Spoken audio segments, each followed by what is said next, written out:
This one thing is going to save you when you go through the fear, guilt, loneliness, and grief of leaving a toxic partner. So when you leave your toxic partner, all these emotions are going to hit you. You're going to feel anger, sadness, grief, all the things. And a lot of times people mistake those feelings for, love, that they need to go back to that toxic person. And it takes someone, I think this statistic is for women, but it takes a woman an average of 6 to 7 times leaving their toxic partner before they leave for good. And part of that is because we hope and we wish and we dream that they're going to change. They tell us they are, and it all sounds really amazing, but they don't change. So this is part of my group program. I'm not going to tell you all the details because that's part of the paid program, but it's just one of the exercises in there. But what you do is you document all of these incidents. So what's going to happen in a toxic relationship is it's a cycle, and it's the same every time. So what they do is first they love bomb you. Think about the beginning of your relationship. They seemed amazing. They were the best boyfriend, date, whatever. And they said all the right things. They did all the right things. They were in love really quickly. It seemed like a fairy tale romance. That's love bombing. And then you agree to date only them, or perhaps it's when you got married. There's always a line that people remember that it started at this point. And for me, my toxic relationships, not the high school one. I had a high school one and I had 2 marriages. Both of the marriages started after we were married. So we dated for a long period of time, but it started after we were already married. So they start to devalue you. So that's like, you have normal human flaws, and they start to point out those flaws, like, you're not doing really well with money, or you are not parenting the right way. You're not making the kids do this or that. And then they discard you. Now that can look a lot of different ways. That can look like giving you the silent treatment. That can look like just not coming home, staying at work. It can look like neglect. It can look like cheating. There are lots of different ways that somebody can discard you. That doesn't mean that they left you. It could mean that they left you, but it doesn't have to mean that.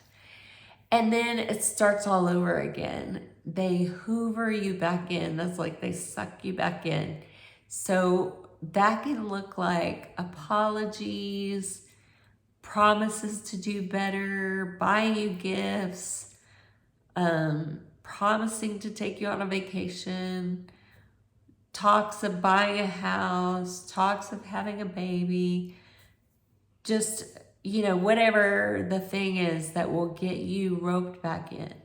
So when you actually get to the point of being ready to leave them, they'll pull out all the stops. It will be like, I'll stop drinking, I'll go to church, I will, whatever it is, I'll go to counseling, whatever that thing is that you said you needed before you filed for divorce. Now all of a sudden they're going to do it.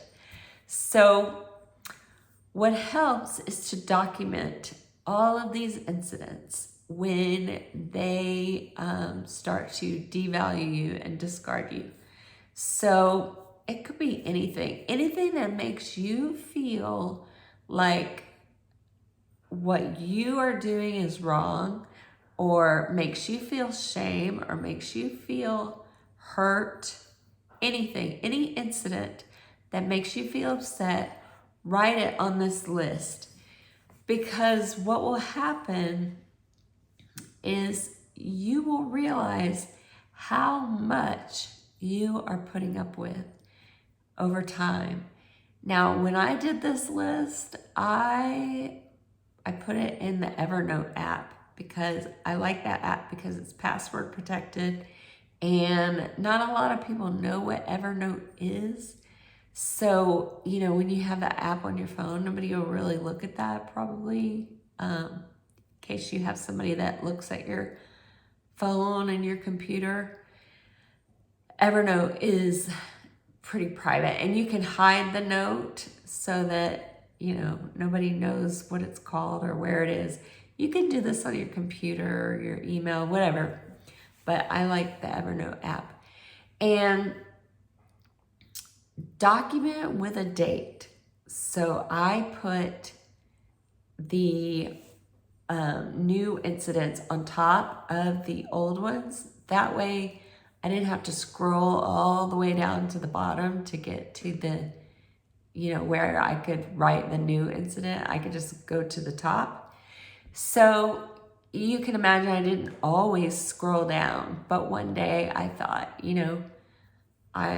I'm having feelings that I still care about this person. I want to be with them. But what about that time, all these times that are so hurtful that I'm crying, I'm, just falling on the floor in a heap, and they don't seem to care, right? So they don't care, at least in the beginning. They come back later and say, I'm sorry, I was wrong or whatever. Now, not all toxic people will say they're sorry ever. Sometimes they may just pretend like nothing ever happened. But anyways, I was looking at my list and I scrolled down to the bottom, and I was scrolling and scrolling and scrolling. And I realized that I had been writing down these incidents for over a year. And that's just when I started documenting, mind you. That wasn't like from the beginning. That was just from the point I started documenting. So it had been over a year of incidents that were harmful to me. Maybe not everybody, but to me, these hurt me and made me upset at the time. And so this document really helped me. So every time I started feeling like, well, maybe they are changing. Maybe things can work out. Maybe things will get better. I would go back and look at that document and be like, oh yeah, this happened, this happened, this happened. That one was really painful. And I read the book Attached not that long ago, and it's by Heller and Levine. And in that book, they talk about anxious attachment. I think I'm a combination of anxious and avoidant. But when I read about anxious attachment, people that are anxiously attached tend to remember only the good times in a relationship. So that makes sense. Like, anxiously attached, you're afraid of abandonment, right? So you'll do whatever people-pleasing or, codependent behaviors to stay in a relationship. And, of course, remembering only the good times is going to make you want to stay in that relationship longer than you really should. And then people with avoidant attachment styles, they tend to remember only the bad times in a relationship. So, they think about like, well, they did me wrong that time 5 months ago, and so this relationship just isn't healthy. But that tends to be more the toxic person's MO. They are more avoidant. And narcissistic people have a combination of anxious and avoidant. So they're anxious, they want to be with you, they want to be with you all the time, they don't ever want to be apart. And then all of a sudden they need time apart and they want to be away from you. And that's kind of that cycle of the, love bomb, devalue, discard. But try this exercise because it's going to help you. It's one of the things that helped me the most. There were other things, of course. I did coaching programs. I did one-on-one appointments with coaches.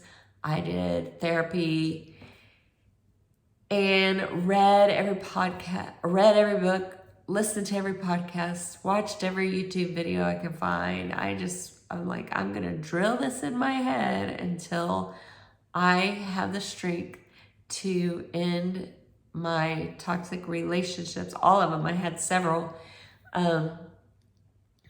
And so this is one exercise that really helped.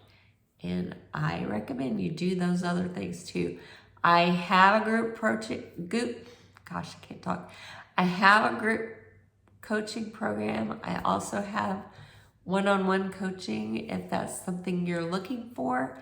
I will put the links down below, and let me know what your experience is with documenting incidents. If you've already been doing this practice, I would love to know how it helps you.